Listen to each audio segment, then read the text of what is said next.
Here to give an update on COVID-19 in Oregon. I'm joined by Patrick Allen, Director of the Oregon Health Authority, Dr. Dean Seidlinger, our state epidemiologist, and Rachel Banks, our state director of public health. I want to start with some promising news. Thanks to you, Oregon, it looks like we've crossed the tipping point of the fourth surge. Our hospitalization rates have stabilized. Our infection rates are on a downward trajectory. And in the race between vaccines and variants, our efforts to vaccinate Oregonians are taking the lead.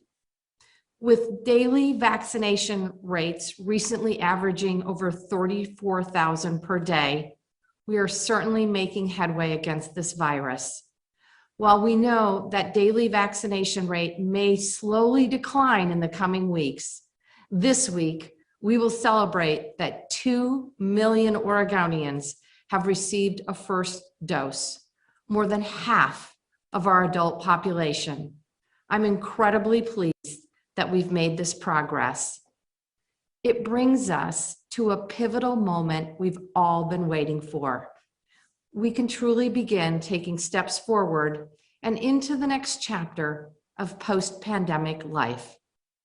As I announced last month, our goal here in Oregon is to vaccinate a significant majority of Oregonians so we can more fully reopen our economy. Today, I'm setting a specific target for us to reach, 70%. That's the number of Oregonians age 16 and older that we need to reach with the first dose. Once we cross that statewide goal, yes, that means no more county risk levels and a lifting of most restrictions, including capacity limits for venues and businesses and limits on group sizes. Common sense safety measures like wearing masks and physical distancing may remain in effect in line with CDC guidance. We will continue to evaluate CDC's recommendations on these measures and align them with Oregon's needs. Public health will remain focused on testing, contact tracing, and continuing to monitor hospital admissions so we can do this safely. We still have some work to do to reach our 70% goal, but I'm confident we can get there in June and return Oregon to a sense of normalcy. We will also continue our pursuit of closing the equity gap in our vaccination efforts.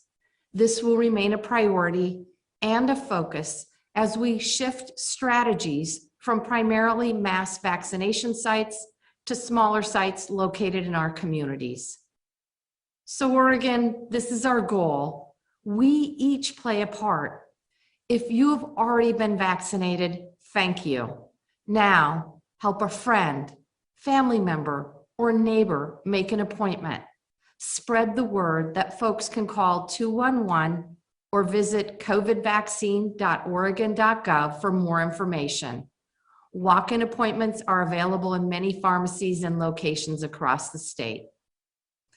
We know that not every Oregonian has easy access to a vaccine. So if you're able to help someone who may have a harder time making an appointment or getting to a vaccination site, please do so. Let's keep our eye on that goal, 70%, June. I don't know about you, but thinking about summer and life post-pandemic sure is motivating. As we work towards a statewide vaccination goal of 70%, we're also going to be setting local targets for counties to work toward. If a county reaches 65% of their population, 16 and older, with the first dose, and submits a plan to the Oregon Health Authority for how they'll work toward closing the vaccine equity gap, they have the option to move into the lower risk category starting on May 21st.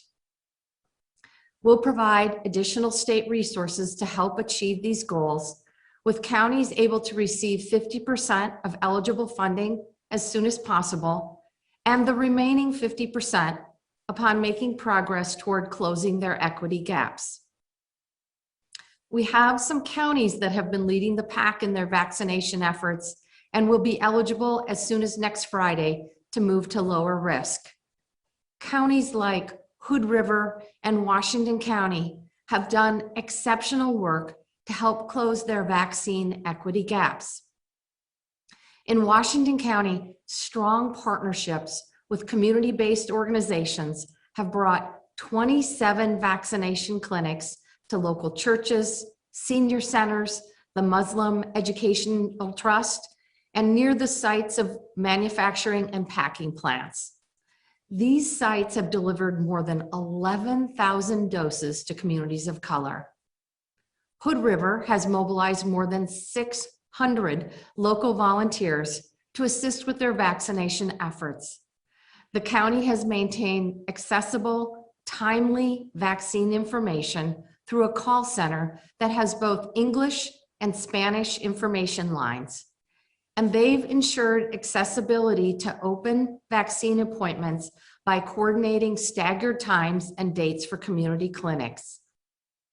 These are just a couple of the great examples happening in every single corner of the state to vaccinate Oregonians. I'm really, really proud of these efforts, and I want all of our counties to know that these goals I've set are attainable. This is good news. It means in the coming weeks, we will begin to see more of Oregon coming to life. Businesses will be able to open more fully.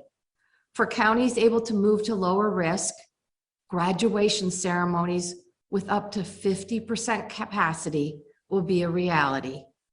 It means we are making solid progress on the vaccination front and driving down our infection rates.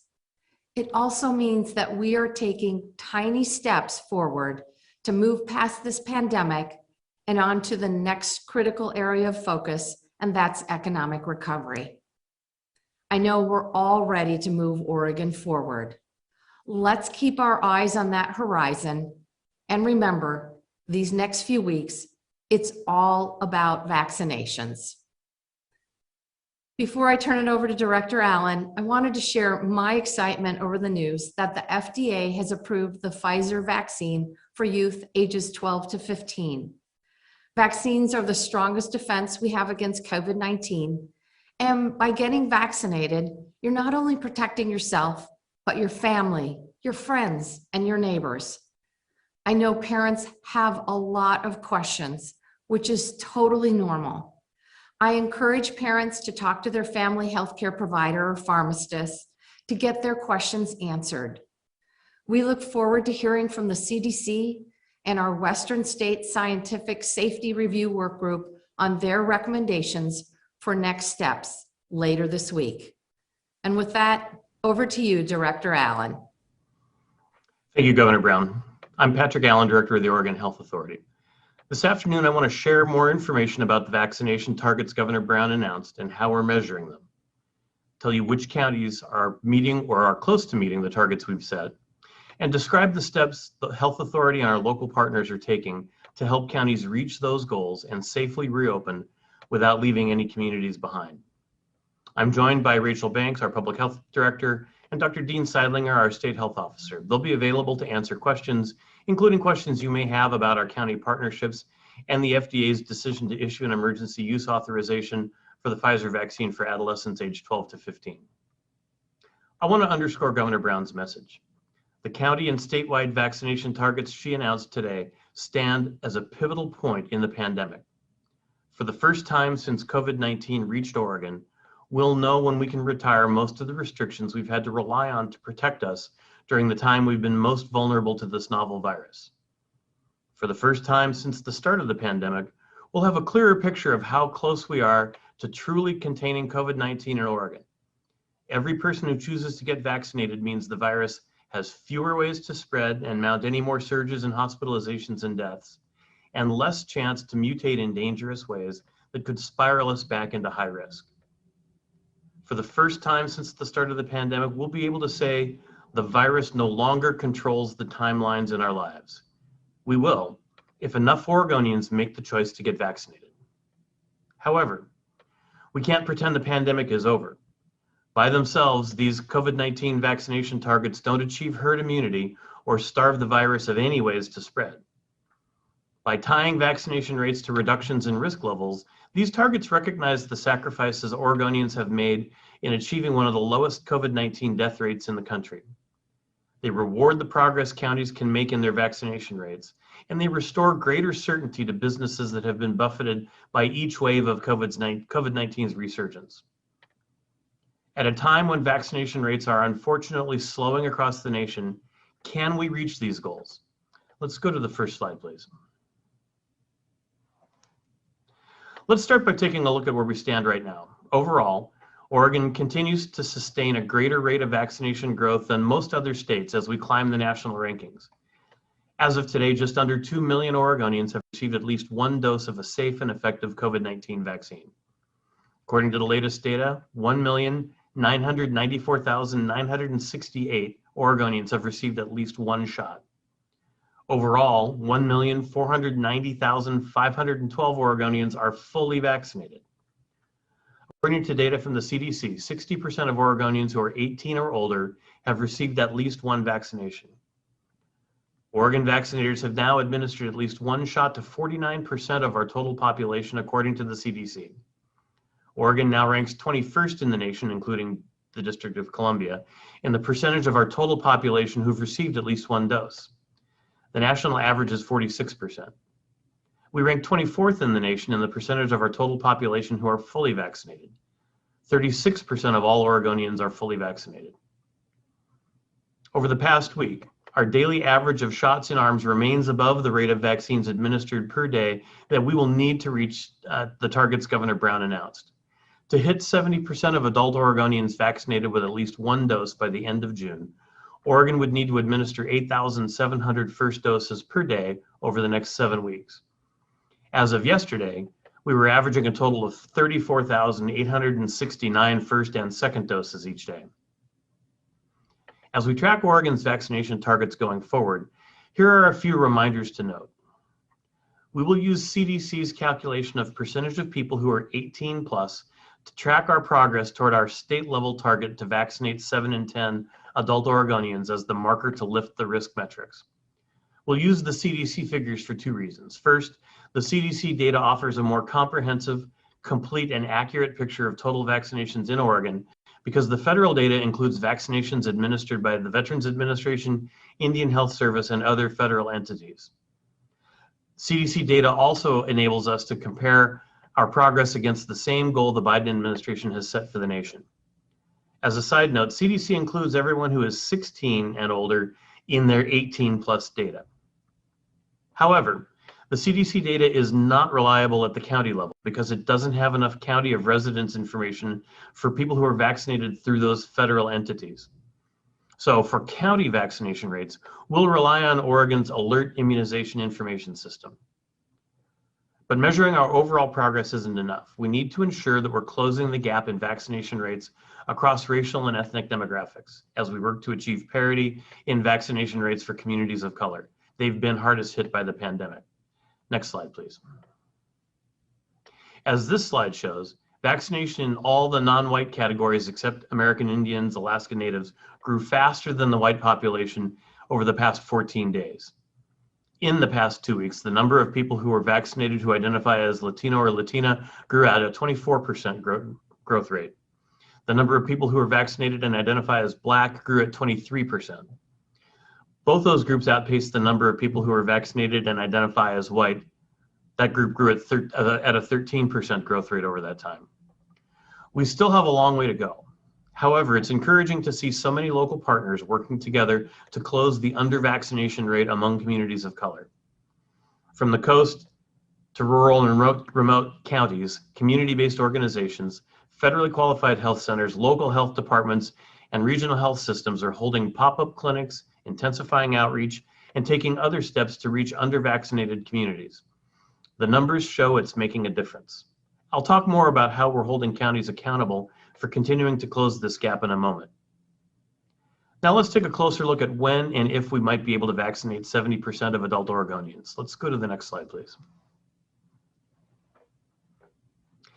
As this slide shows, our vaccination targets are in reach, And it's possible we can exit the statewide risk metrics before July 4th, even if we see a dip in our current vaccination rates.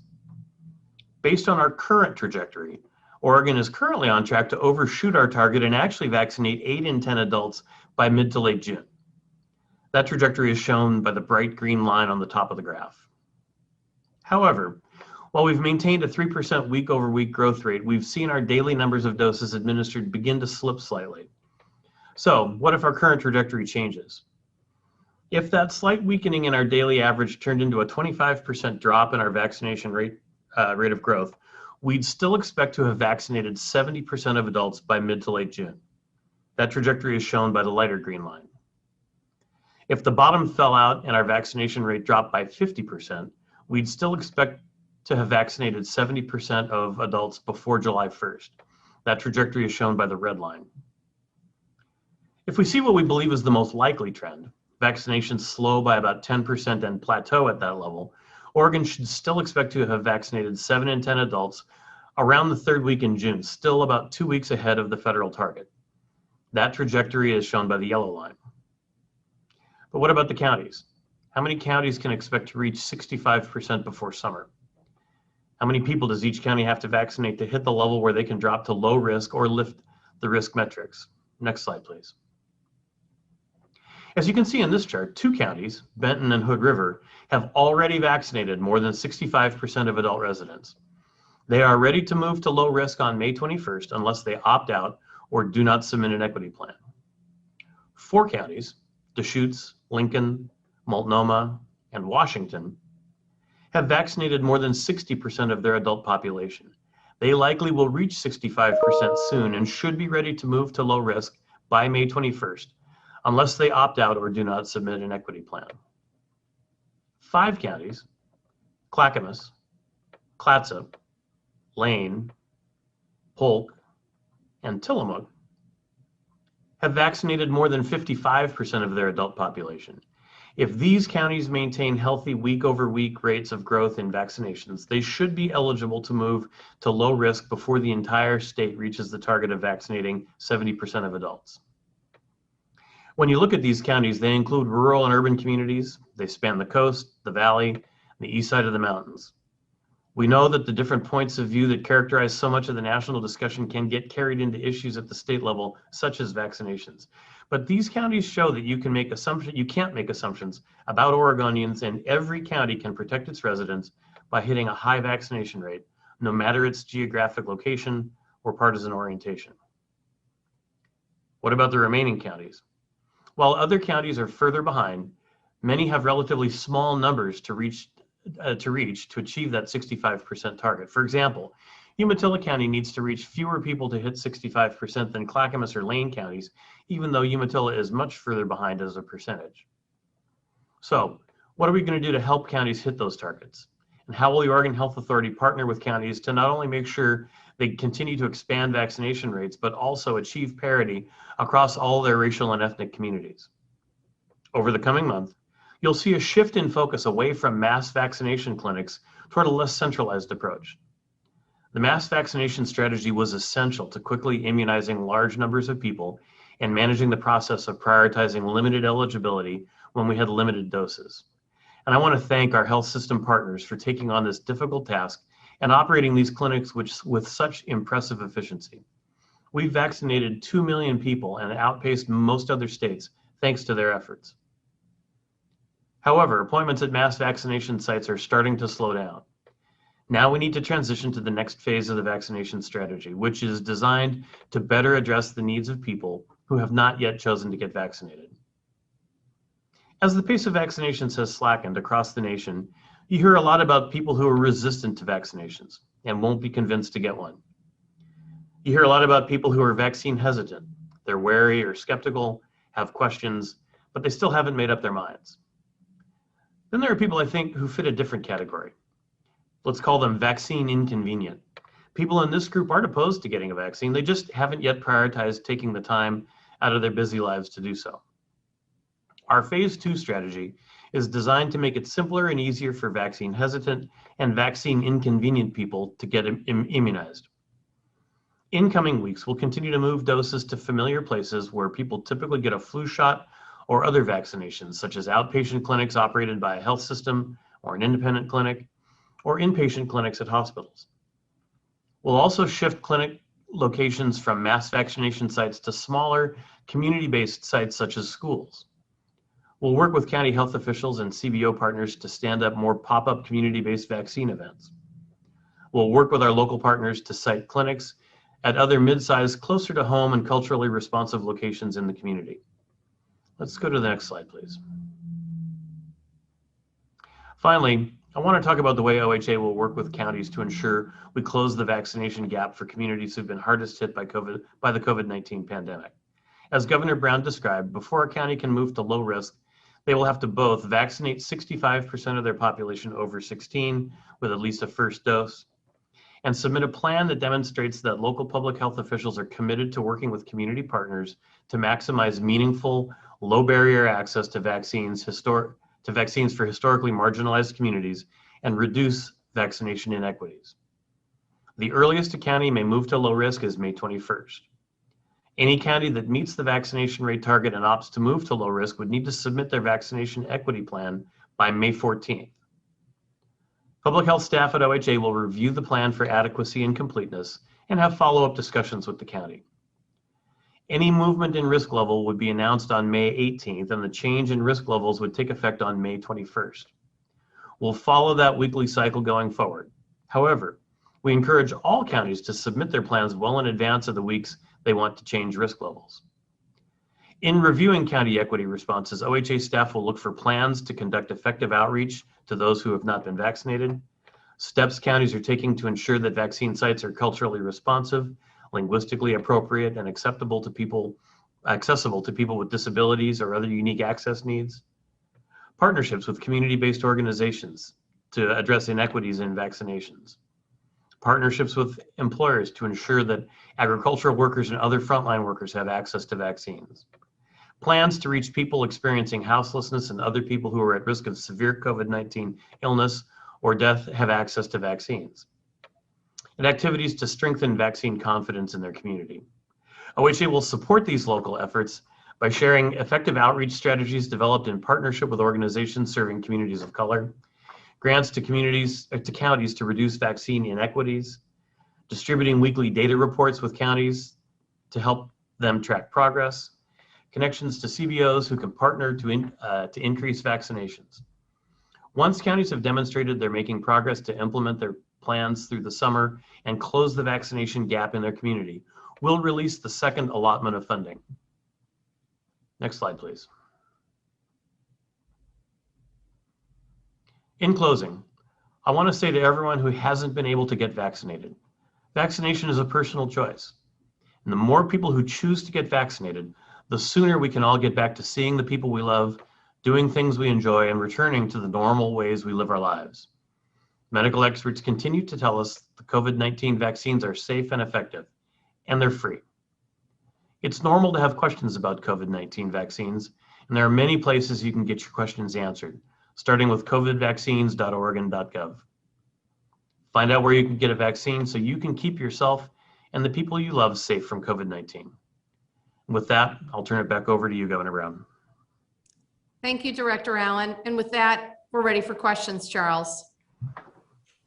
Thank you, Governor. We'll start first with Lisa Balick from COIN. Go ahead, Lisa. Yes, good afternoon. Question some people have when it comes to the counties is, how is the counting done? In other words, two examples. There are a lot of people in the Portland metro area that went down to Marion County to get vaccinated. Are they counted when it comes to the percentage as Marion County or perhaps Multnomah County? And the other also college students. In other words, let's say live in the Portland area, got vaccinated in the county where their college is. How are those two groups counted? Thanks, Lisa. I'm going to turn that question over to Director Allen. Yeah, thank you. At the county level, we're using our Alert IIS system to track that, and that is based on your county of residence. College kids can be a little bit iffy Some maintain their place of residence from their home community. Others make their college town their point of residence. But in general, it's where you live. The statewide data that we take from CDC is based on where you were vaccinated. Now, when you roll it all up to the statewide level, with a few exceptions, that where you got vaccinated in Oregon and you live in Oregon, so it's a little bit less meaningful. But at the county level, it's where you live. Thanks. Thank you, Lisa. Our next question is from Brenna Kelly with KPTV. Go ahead, Brenna. Yes, good afternoon, Governor. Two questions, if I may. The first, numerous restaurants were frustrated when they were forced to stop indoor dining for just a week. Was it worth it to close down for just that short amount of time? Did 1 week really help stop the spread? And my second question, we've been told for weeks there's no exact number or percentage that can be set for vaccinations because COVID's a new disease. Why did you choose to set a vaccination goal now? So in terms of your first question regarding our restaurants and bars, these small businesses are truly the heart and soul of Oregon's economy and very much a part of who we are as Oregonians. They're critically important to our economy. They're also, frankly, very important to our culture as well. So I did not make that decision lightly. It was one of the most difficult decisions that I've had to make. In terms of was it worth it? Yes, absolutely, to slow the transmission of the disease, to protect vulnerable Oregonians, and ensure that we had adequate hospital bed capacity and healthcare workers to staff those beds. Obviously wanted to further limit deaths as well. The good news is that we have reached the tipping point of the surge, and in this time frame, we're working, and hopefully sometime this week we will see 2 million Oregonians with at least one vaccine in their arms. So it's good news, and it gave us time to get more vaccines in arms, which is what we needed to do to slow the spread of the disease. In terms of your second question, I'm going to turn it over to the Oregon Health Authority. Yeah, thanks. I can take a crack at that. I think what people have been saying, experts have been saying, is it's difficult to pin down exactly what level of vaccination is necessary for herd immunity. And as we've tried to indicate here, we're not at all talking about herd immunity. We'll have a lot of work yet to do after these metrics get met to reach herd immunity. But what we also know is that at a vaccination rate well below herd immunity, you do begin to start seeing significant benefits in reductions in hospitalizations, reductions in deaths. And that's really what we're shooting for with the 70% statewide goal, is to get enough people vaccinated that while we're still short of herd immunity, we've significantly driven down the worst outcomes of COVID-19 so that we can provide people with a specific target to shoot for to begin to removing the restrictions that have been having an impact on people's lives. Thank you. Thanks, Brenna. We'll go next to Gary Warner with EO Media. Go ahead, Gary. Yeah, hi. Thanks for taking my question. Walk me through a little bit here how a county like Deschutes County, which has over 500 cases per 100,000 right now, it's second highest in the state, could go off this program as early as next week because it hits the 65% mark. That's the main question there. You got this high rate. Seidlinger.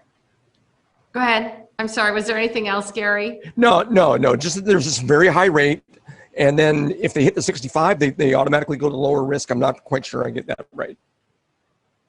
So we know when we reach that level, 65% of adult Oregonians with vaccines in arms, or 70%, these are really good indicators that we can safely begin the reopening of the economy, that we can protect our most vulnerable Oregonians and preserve adequate hospital bed capacity. They would be moving to lower risk, which is not a fully reopening of the economy. It's a gradual lifting of safety protocol that the pandemic has forced upon us.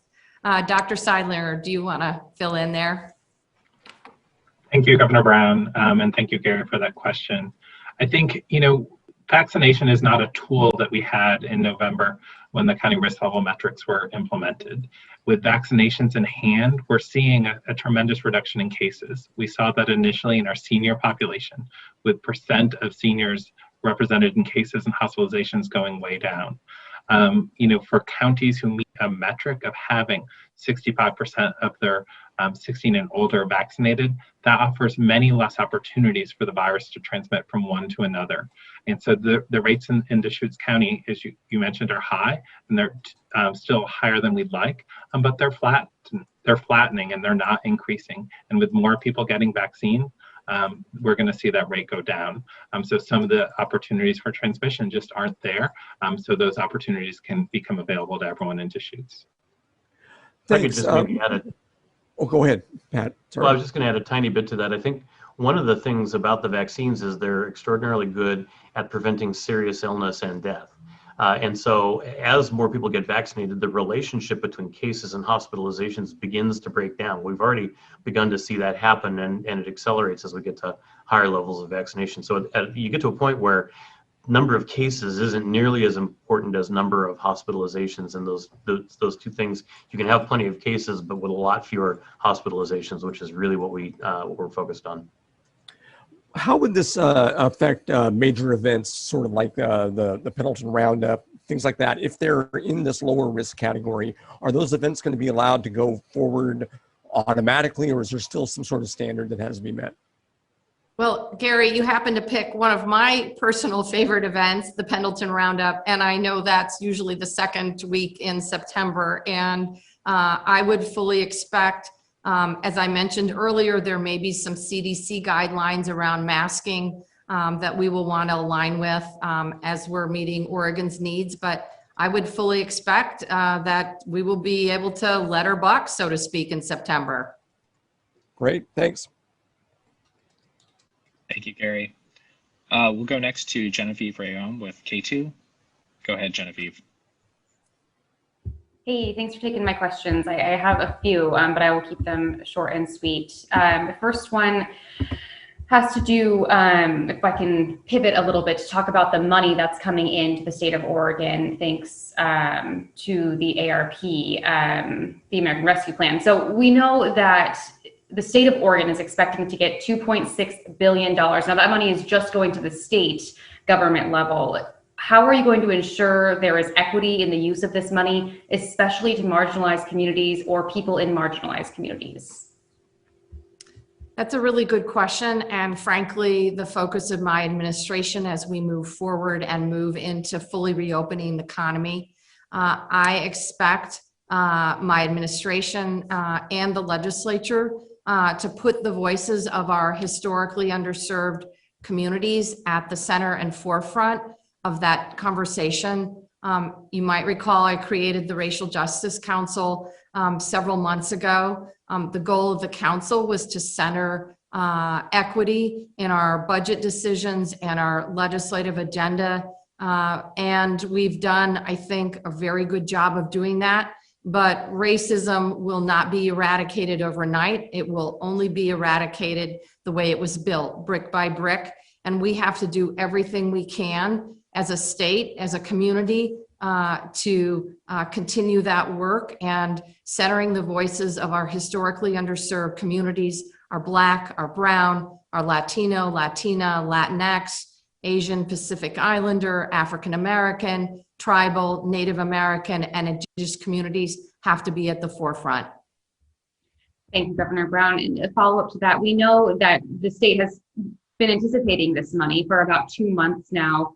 What plans are already in place to figure out exactly what to do with this money once you get a hold of it? Well, we're obviously having to work collaboratively and collectively with the communities around Oregon. That includes community conversations. My team is doing that as we speak through the regional solutions advisory committees. The legislature is doing that through members and their connections. And I think those conversations need to continue. I think it's critically important that we invest these dollars in a way that creates transformational change for the entire state of Oregon. And are you pleased with the 2.6 billion number? That is roughly only 1% of the 350 billion going across the country. I'm incredibly grateful for the Biden-Harris administration for understanding the challenges that states like Oregon face throughout this pandemic, that the efforts to rebuild and recover will take significant resources. I am pleased to see that they did direct allocation to our local jurisdictions, our counties and cities. I'm hoping we can partner with them to really work together to build a better Oregon for everyone. Last question, I promise this one's quick. A group of Republicans are working to sponsor a bill that would mandate full-time in-person school for the 2021-2022 school year. Would you support that legislation? Look, it is my expectation that our students will be in the classroom full-time starting in the fall next year. I want to encourage parents of 12 to 15-year-olds to have conversations with their healthcare providers, with their pharmacists about getting these vaccines. If they have any questions, if they need more information, they should talk to their healthcare provider or their pharmacist. The way we know to reopen our economy and to get things back to normalcy is through these vaccines. To prevent hospitalizations and deaths, and obviously to reopen schools as well. I'm absolutely committed to reopening schools 5 days a week in the fall, and I've already directed the Department of Education to revise the Ready Schools, Safe Learners advice. Thank you, I appreciate your time. Thanks, Genevieve. We'll go next to Bryce Dole with the East Oregonian. Go ahead, Bryce. Hi, can you hear me? Yes, we can hear you, Bryce. Hi, thanks for taking my question. So Governor Brown, this is a two-part question. Can you confirm that the state will be going forward with its plans to fund the $20 million for businesses in those 15 counties that were briefly placed in the extreme risk category recently? Yes, we did move forward and are working to get those dollars out the door. Yes.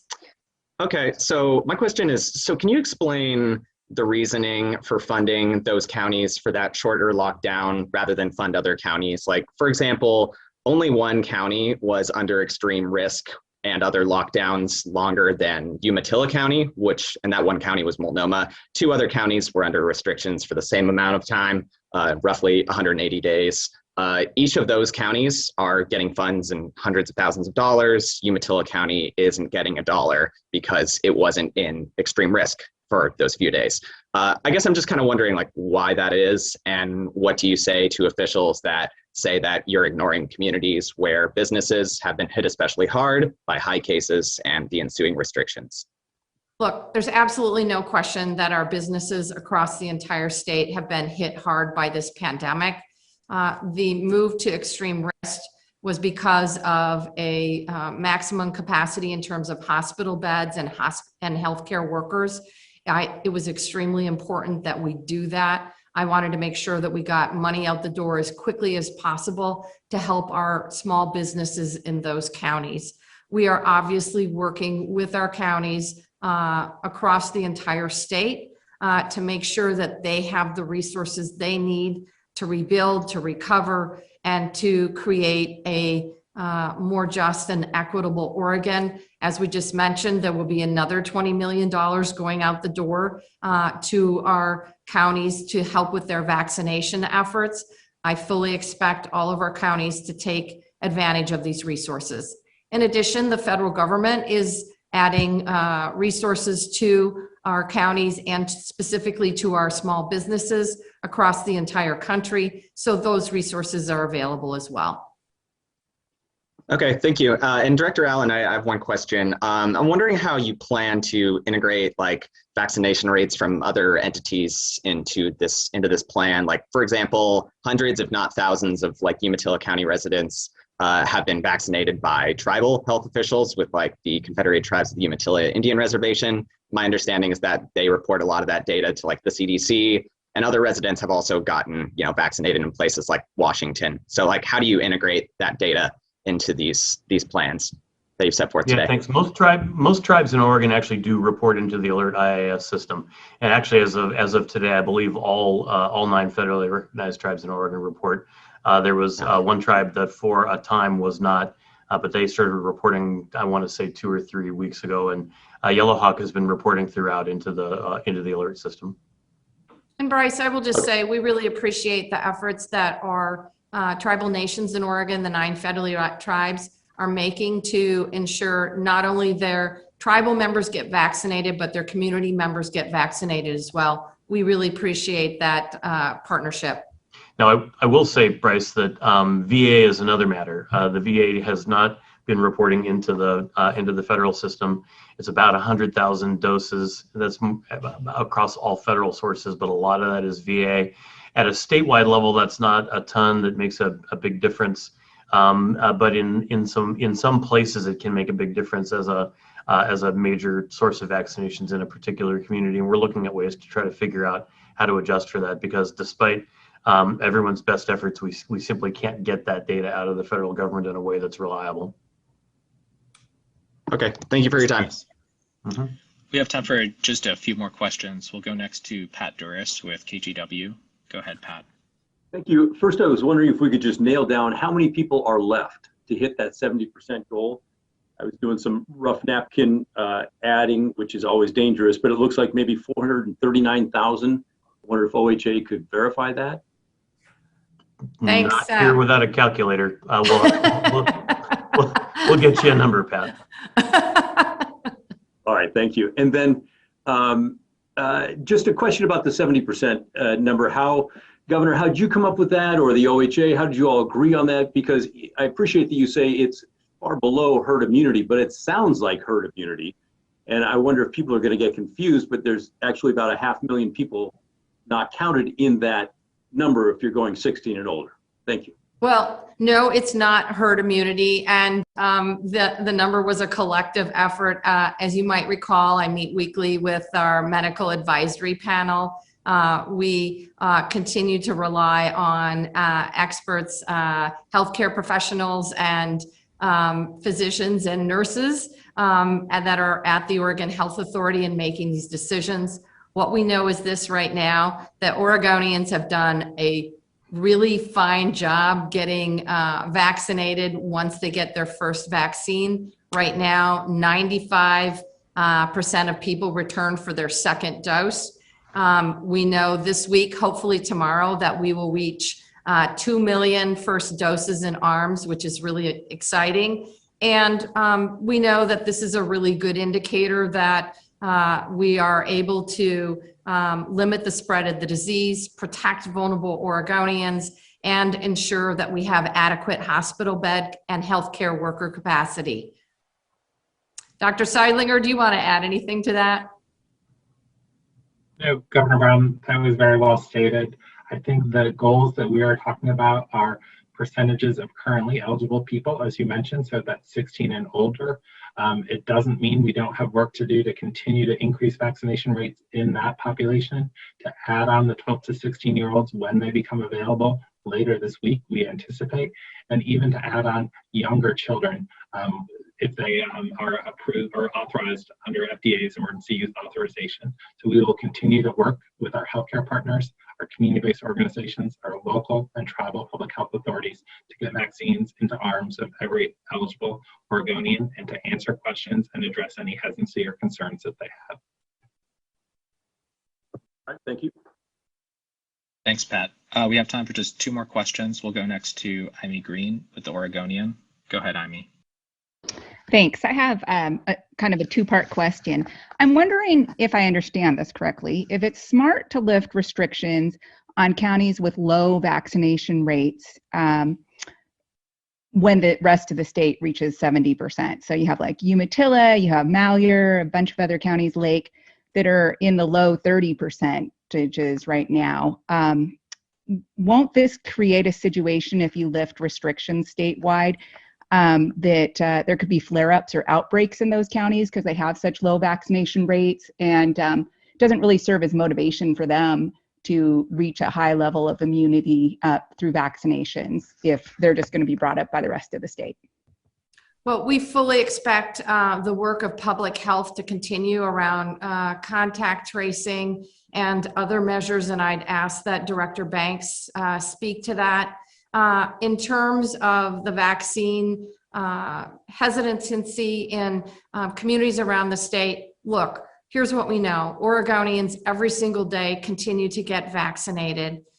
We know that by taking these vaccines, it's the best way we can safely reopen our economy. My goal was to have a solid majority of Oregonians vaccinated, that we ensure that our communities of color have access, and that vaccines would be available before we fully reopen in every single corner of the state and every single community, and that we have adequate healthcare capacity and hospital bed capacity. I feel confident. The indicators show that we can meet these goals by the end of June. That doesn't mean we will stop. We will continue to ensure that Oregonians across the state can continue to get vaccinated as long as we have vaccines available. Director Banks, would you please speak to local public health measures? I'm happy to. Thank you, Governor Brown, and I appreciate the question. So as Governor Brown mentioned, we will continue to work with local public health authorities on contact tracing and testing and all of those things that we do to prevent disease every day in public health. I will say there are phenomenal public health administrators in counties who've been working extremely hard to get folks vaccinated. We will continue to do that. And also, as we're working with counties on those equity plans, it's really part of this continued effort and saying some communities will need some more time to get vaccinated for a lot of different reasons, perhaps more information, perhaps having a different or a more convenient site.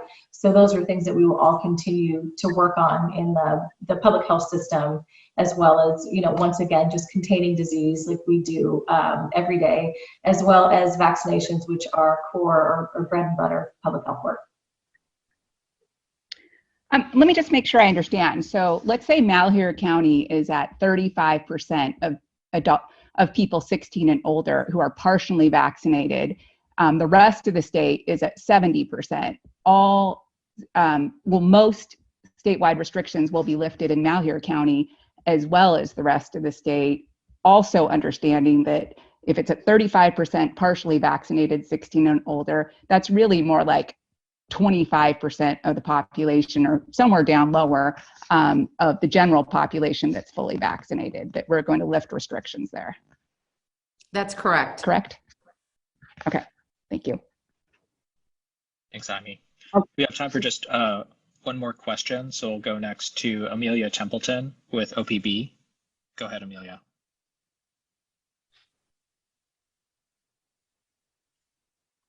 Are you there? Let's try Aaron Ross Can you with hear OPB. me? I'm sorry. Go ahead. Yes, thank Yep. you. Oregon has a statewide mask mandate in place. Can you clarify under this, when we reach the 70% target, when and where masks will be required and when people will not have to mask? It's Amelia, right? So the answer is we don't know at this point in time. As I mentioned in my remarks, we would align to the extent possible with the CDC guidelines as long as we're meeting Oregonians' needs. So we're waiting to see what the CDC does.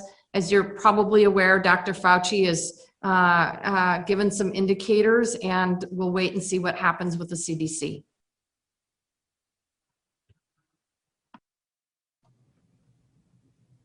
Great. Charles, Thanks, if I Amelia. can, I do have an answer to Pat Doris's question from a minute ago. Go ahead. Due to the magic of text messages, the number, Pat, is 430,000 people, approximately. So you're pretty close. Okay, thank you. Director Allen, I would say that that's really close for back of the napkin, back of the envelope calculation. Yep. And with that, That's a short briefing. close. Thank you all so much.